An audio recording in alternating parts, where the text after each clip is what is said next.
పవన్ కళ్యాణ్ వ్యక్తిగత జీవితం గురించి మరొక షాకింగ్ గాసిప్ ఇప్పుడు ఫిలిం నగర్లో చక్కర్లు కొడుతోంది. హల్చల్ చేస్తున్న ఈ గాసిప్ల ప్రకారం పవన్ మరొకసారి తండ్రి కాబోతున్నాడని తెలుస్తున్న సమాచారం పవన్ కళ్యాణ్ భార్య అన్నా త్వరలోనే మరో బిడ్డకు తల్లి కాబోతోంది అన్న వార్తలు తెలుస్తున్నాయి. రేణు దేశాయ్ నుండి పవన్ విడిపోయిన తర్వాత అన్నా లెజీనివాను పెళ్లి చేసుకున్న విషయం తెలిసిందే.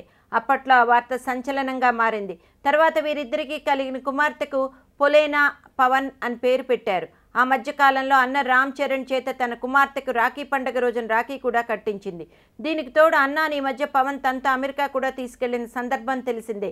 ఇలాంటి పరిస్థితుల్లో తిరిగి పవన్ తండ్రి కాబోతున్నాడు అన్న వార్తలు రావడం చాలా మందిని ఆశ్చర్యపరుస్తోంది. ప్రస్తుతం త్రివిక్రమ్ సినిమాలో బిజీగా ఉన్న పవన్ తనకు అవకాశం చిక్కినప్పుడల్లా యోగక్షేమాలు విచారిస్తూ తన కొత్త బాధ్యతను కూడా సమర్థవంతంగా నిర్వహిస్తున్నాడని వార్తలు వస్తున్నాయి. పవన్ రేణు దేశాయ్ పిల్లలు అకిరానందన్ ఆద్యాలు రేణు దేశాయ్ దగ్గర పెరుగుతున్న నేపథ్యంలో వారి ఫోటోలు తరచు సోషల్ మీడియాలో కనిపించే ఆస్కారం లభిస్తోంది. అయితే అన్నా పిల్లలను ఎప్పుడో కానీ పవన్ అభిమానులు చూసే ఆస్కారం లేకపోయినా పవన్ నలుగురు పిల్లలకు తండ్రి అవ్వడం ఒక విధంగా ఆశ్చర్యకరమైన విషయమే. అయితే ఈ ప్రస్తుతానికి ఎటువంటి క్లారిటీ లేదు అన్న వార్తలు సోషల్ మీడియాలో హడావుడి చేస్తున్నాయి.